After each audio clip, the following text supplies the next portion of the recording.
Budget nga kiniyuran. Maayong adlaw kanimo DJ Sam.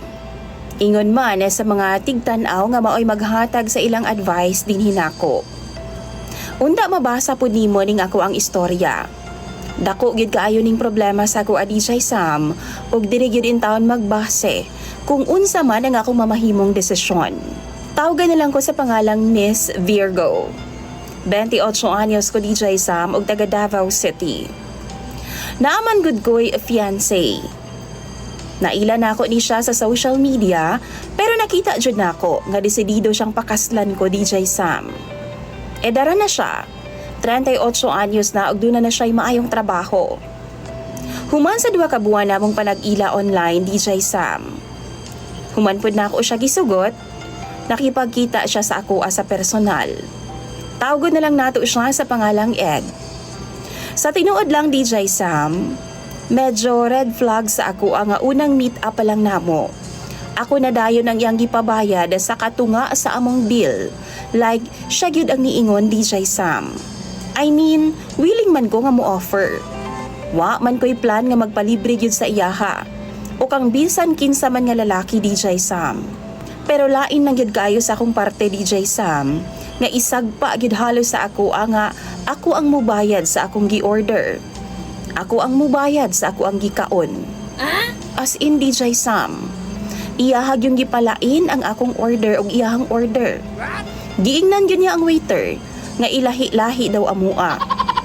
Ako ang nagbayad sa akoa ug siya pod ang nagbayad sa iyaha. Kabaw ka DJ Sam, medyo nalain ko ato nga time. Pero since sweet man siya pag uli namo pinaagi sa chat, ginaisip na lang pud nako nga basin ana gid siya nga klase nga pagkatao. Basin kinahanglan nga isa pud na sa mga butang nga dawato nako kang Ed. Nagdugay gyud ang among relasyon na DJ Sam. Miabot gyud mig 2 ka tuig. Ug ato gihapon ang among setup every time nga magkita og mangaon mi sa gawas. Usahay gani no ako na ang manglibre sa iyaha. Pero siya, wala siya'y initiative nga ingon ana. One time, nagsabot ming 2 nga mag-lodge. Actually, ihagin ang hunahuna DJ Sam. Pero ana pa siya, naaba daw ko'y kwarta. Kay librihon daw na ako siya. Like, huh? Siya ang nagkahuna-huna ana, tapos ako may pabayron? Naisip na ako DJ Sam, imposible man pod nga wa siya'y kwarta. Kay naaman siya'y nindot nga trabaho. Ingon bitaw siya, 40,000 daw ang iyang sweldo. Tapos, minyo na po ang iyang mga mangho DJ Sam. Wa na siya'y inahan. Iyahang papa na lang nga senior pero imposible po nga mahurot ang iyang sweldo, ba? Diba?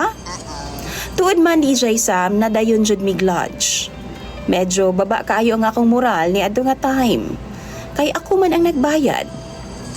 Kini pagyod ang red flag DJ Sam. Halos ako naman noon ang mang-rape kay Ed. Kay kung siya, DJ Sam, budget kaayo ang iyang kiniyuran. Muhunong siya kay mupahuway siya. Kapoy daw kaayo DJ Sam. Tapos every time nga magsakyod siya, magsigi siya reklamo. Sigig pamisti DJ Sam. Sigig pamalikas. Kay kapoy daw kaayong trabaho Kanang mura bitaw DJ Sam o gipugos na ako siya ang aging buhaton. Siya rabaya gyud ang nangagni ato nga kabuang DJ Sam. Ako na lang siyang giuyunan. Wa man gani ko magreklamo DJ Sam nga ako ang iyang gipabayad. Naglagot gyud ko ug nang lakaw na lang ni. Ginaisip na lang nako DJ Sam nga unta dili na siya mo kontak nako. Di na pud ko magbother nga kontakon pa sab siya. Pero sige magyapon siya sinamok.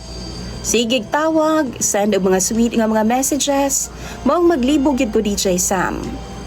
Hangtod ning bag-uhay lang nagpropose siya og kasal nako. Gidawat sab nako bisan og naglibog ko sa iyaha.